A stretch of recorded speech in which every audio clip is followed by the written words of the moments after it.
Assalamualaikum warahmatullahi wabarakatuh. Hari ini kita akan membahas mengenai gejala kuantum, yakni efek fotolistrik. Sebelum kita membahas lebih jauh apa itu efek fotolistrik, kita cermati dulu ya apa saja yang akan kita bahas hari ini. Oke, pertama kita akan membahas mengenai pengertian efek fotolistrik, lalu bagaimana peristiwa terjadinya efek fotolistrik, dilanjutkan dengan persamaan matematis efek fotolistrik, hingga efek fotolistrik dalam fisika klasik dan juga fisika modern. Terakhir, kita akan membahas latihan soal.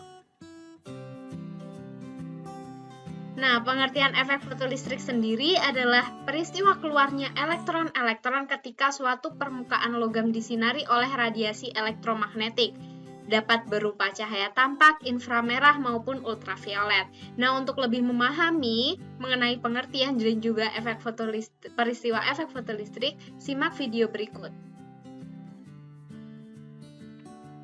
Oke, ini saya sudah sertakan video untuk penggambaran bagaimana peristiwa efek fotolistrik terjadi. Nah, dalam suatu percobaan efek fotolistrik dibutuhkan suatu rangkaian yang memiliki beberapa komponen, yakni meliputi sumber cahaya yang dia akan meradiasikan cahaya.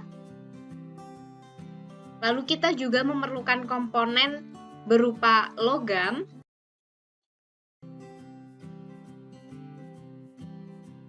Berseberangan dengan logam, kita akan memiliki yang namanya detektor. Nah, rangkaian ini itu sifatnya terbuka dan juga tentu saja ada dua komponen penting lainnya yang menyusun rangkaian ini. Yakni yang pertama adalah kita akan lihat di sini. Ini adalah ampere meter dan juga baterai. Baterai ini juga biasa disebut dengan sumber potensial. Oke, untuk lebih jelasnya mengenai apa itu efek fotolistrik dan bagaimana terjadinya, akan saya jelaskan setelahnya.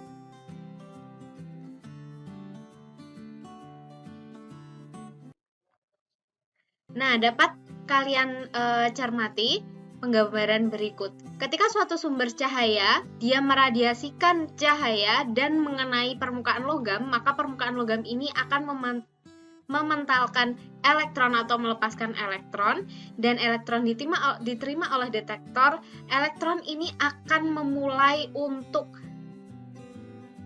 mengalir dalam rangkaian ini. Nah, perlu diingat, kita tadi memiliki rangkaian yang terbuka, betul? Tadi kita memiliki rangkaian terbuka, di mana di sini tidak ada penghubung kan?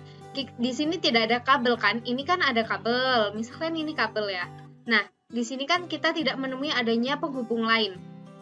Nah, maka ini tadi sebelum dia disinari oleh sumber cahaya tadi, rangkaian ini adalah rangkaian yang terbuka.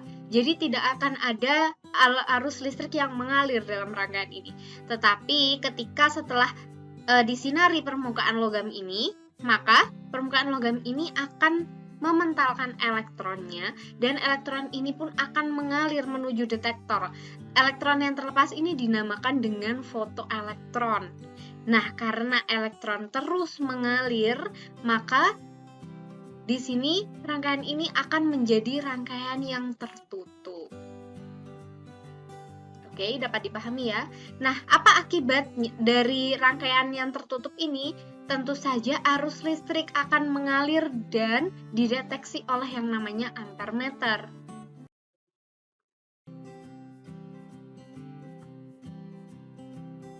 Oke, sebenarnya kita ulangi dulu.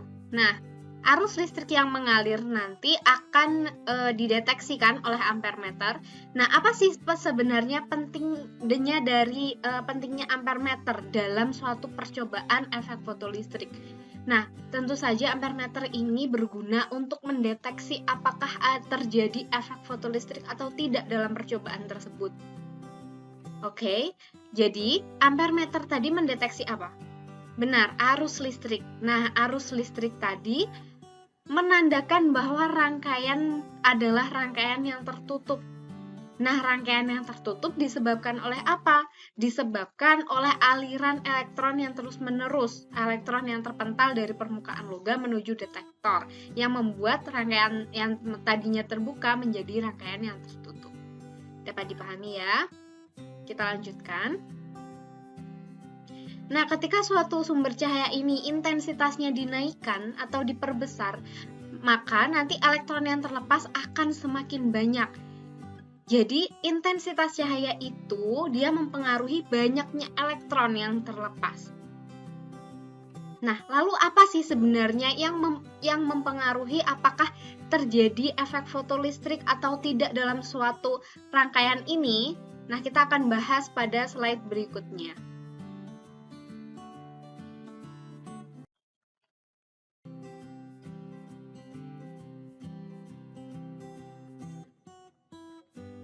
Oke, kita masuk ke slide kedua dari peristiwa efek fotolistrik. Jadi ketika suatu cahaya, foton cahaya ini dia datang mengenai permukaan logam, dia membawa yang namanya frekuensi. Dia memiliki frekuensi yang dilambangkan dengan F. Nah, permukaan logam ini dia memiliki frekuensi ambang logam yang disimbolkan dengan F0. Oke, lalu apa sih sebenarnya hubungan dari F dan F0 ini? Oke, kita simak penjelasan berikut. Ketika suatu sumber cahaya atau foton-foton cahaya mengenai logam, dia memiliki frekuensi yang kurang dari frekuensi ambang logam, maka tidak akan terjadi efek fotolistrik. Nah, terjawab ya pertanyaan tadi, pertanyaan yang membahas mengenai apa sih faktor penyebab efek fotolistrik. Ya, benar, frekuensi. Jadi ketika suatu foton cahaya dia memiliki frekuensi yang kurang dari frekuensi ambang logam, maka tidak akan ada elektron yang terlepas dari permukaan logam. Berapapun intensitasnya perlu dicatat. Jadi ketika kalian melakukan percobaan efek fotolistrik seperti rangkaian yang di samping ini. Nah, ketika kalian mengenai permukaan logam dengan foton cahaya dengan frekuensi kurang dari frekuensi ambang logam, dan tidak akan ada efek fotolistrik walaupun kalian menaikkan intensitas cahayanya. Jadi intensitas cahaya tidak mempengaruhi terjadi atau tidaknya efek fotolistrik, atau intensitas cahaya tidak akan mempengaruhi apakah elektron dapat terpental dari permukaan logam atau tidak. Yang mempengaruhi adalah frekuensi cahaya dan juga frekuensi ambang logam. Maka juga dapat disimpulkan bahwa ketika frekuensi foton cahaya ini lebih besar daripada frekuensi ambang logam, maka akan terjadi efek fotolistrik. Berapapun intensitasnya, meskipun intensitasnya kecil, ya tetap akan terjadi efek fotolistrik, tetapi jumlah elektron yang terpental sedikit. Oke, dari gambaran percobaan tadi, simulasi percobaan tadi, kita memiliki dua simpulan penting yang perlu dipahami. Pertama, apabila frekuensi foton F diperbesar, maka elektron akan semakin cepat sehingga energi kinetik maksimumnya bertambah besar. Jadi frekuensi cahaya ini mempengaruhi terjadinya efek fotolistrik dan juga nantinya dia akan mempengaruhi energi kinetik maksimum dari elektron. Nah, untuk nomor 1, untuk lebih jelasnya nanti akan saya jelaskan melalui persamaan matematisnya. Yang kedua, jika intensitas foton I diperbesar, maka jumlah elektron yang keluar semakin banyak sehingga arus listrik yang dihasilkan juga bertambah besar. Jelas ya kalau ini? Kita lanjutkan ke persamaan matematis dari efek fotolistrik.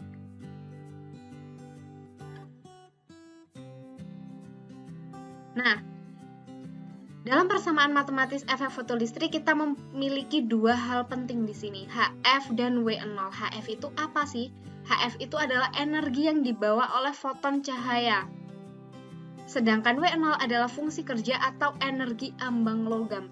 Jadi ketika suatu foton cahaya ini dia menubruk atau mengenai permukaan logam, akan terjadi transfer energi dari foton cahaya ke elektron.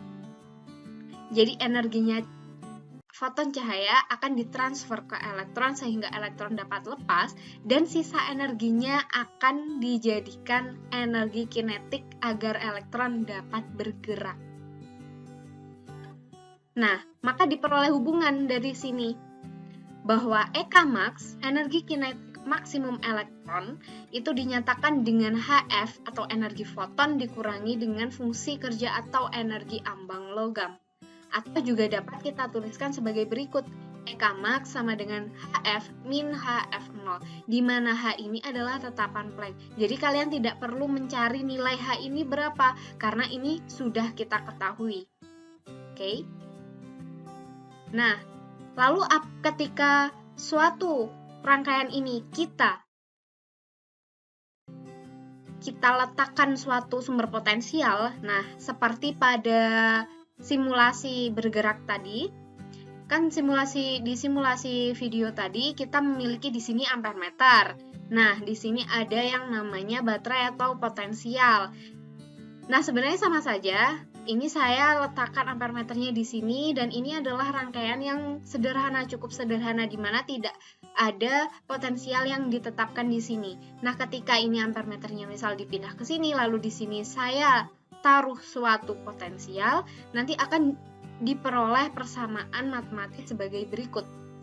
Jika tegangan diperkecil hingga polaritas baterai dibalik, nah ketika ada potensial di sini, misal di sini adalah kutub positif, di sini negatif, lalu kita balik, di sini positif, di sini negatif, maka akan ada yang namanya potensial henti. Nah, potensial henti itu apa sih? Itu kan pertanyaan kalian. Nah, potensial henti ini nantinya akan menghentikan aliran arus listrik. Nah, potensial henti ini juga akan berhubungan dengan energi kinetik maksimum elektron.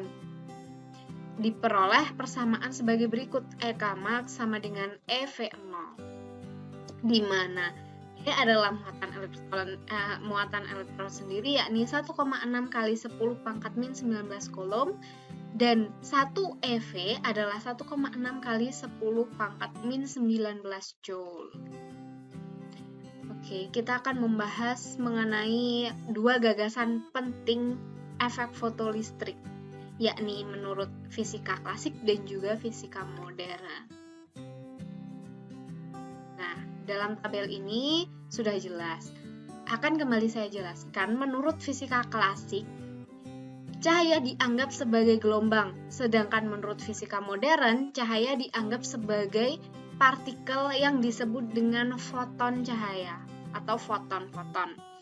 Oke, menurut fisika klasik menjelaskan energi kinetik elektron harus bertambah jika intensitas cahaya diperbesar. Nah, menurut fisika klasik sendiri, ketika suatu intensitas cahaya besar, maka energinya juga besar. Maka dari itu dia menyimpulkan bahwa energi kinetik elektron pun harus bertambah jika intensitas diperbesar. Tetapi dibantah oleh fisika modern. Fisika modern menjelaskan kenaikan intensitas cahaya itu menyebabkan bertambahnya jumlah elektron, bukan energinya. Jadi energi kinetik pun juga tetap, energi kinetik maksimum pun tetap. Nah, maka terungkap fakta bahwa energi kinetik tidak bergantung pada intensitas cahaya. Yang kedua, efek fotolistrik dapat terjadi pada setiap frekuensi asalkan intensitas memenuhi. Nah, tentu saja dari percobaan tadi jelas ya, frekuensi cahaya yang lebih kecil dari energi ambang, maka tidak akan ada elektron yang terlepas dari permukaan logam berapapun intensitasnya. Nah, terungkap lagi fakta bahwa fotoelektron atau elektron yang terlepas dari permukaan logam tadi dapat terjadi jika frekuensi ambang logam terpenuhi. Yang ketiga, ada jeda waktu proses penyinaran dengan proses lepasnya elektron. Nah, karena menurut fisika klasik cahaya adalah gelombang, maka ketika gelombang cahaya ini mengenai permukaan logam, maka seharusnya ada jeda antara penyinaran hingga lepasnya elektron. Tetapi faktanya elektron lepas itu spontan, hampir tidak ada jeda dari waktu penyinaran. Nah, ini pun juga dapat dibuktikan oleh fisika modern. Fisika modern menjelaskan bahwa elektron terlepas dari permukaan logam sesaat setelah penyinaran karena cahaya dipandang sebagai partikel yang tadi disebut foton-foton, sehingga transfer energi terjadi secara spontan dari foton ke elektron. Makanya hampir tidak ada jeda dari proses penyinaran hingga lepasnya elektron dari permukaan logam. Oke, yang keempat, tidak dapat menjelaskan, jadi fisika klasik ini tidak dapat menjelaskan mengapa sih energi kinetik maksimum elektron bertambah jika frekuensi cahaya diperbesar. Nah, ini pun dapat dijelaskan oleh fisika modern. Fisika modern menjelaskan kenaikan frekuensi cahaya akan meningkatkan energi kinetik maksimum fotoelektron dari hubungan matematis yang sudah saya jelaskan tadi. Nah, untuk lebih memahami apa sih sebenarnya efek fotolistrik, lalu bagaimana sih pengerjaan soal-soal dan permasalahannya, simak contoh soal berikut.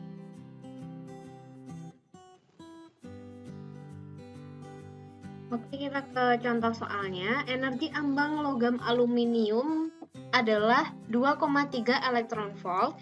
Hitunglah energi kinetik fotoelektron yang terpental jika cahaya yang mengenai logam memiliki frekuensi 8 kali 10 pangkat 14 Hz. Nah, sebelum menyelesaikan persoalan ini, kita perlu menuliskan apa yang diketahui dari soal terlebih dahulu.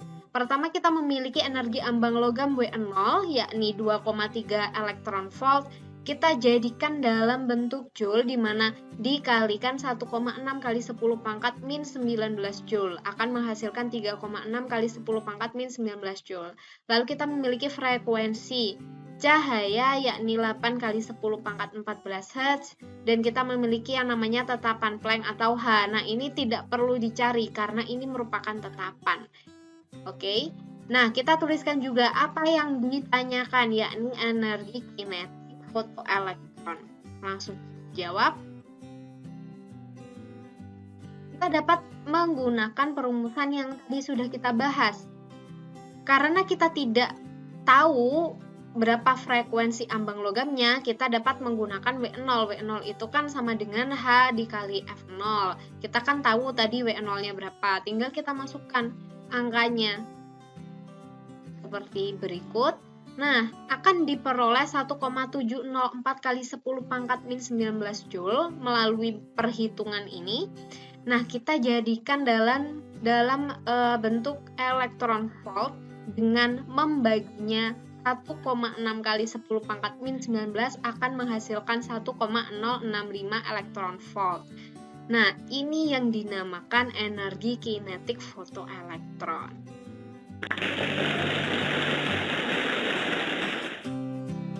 Oke, itu saja yang dapat saya sampaikan. Semoga bermanfaat untuk kalian dan menambah khasanah pengetahuan kalian. Tetap semangat belajar. Wassalamualaikum warahmatullahi wabarakatuh.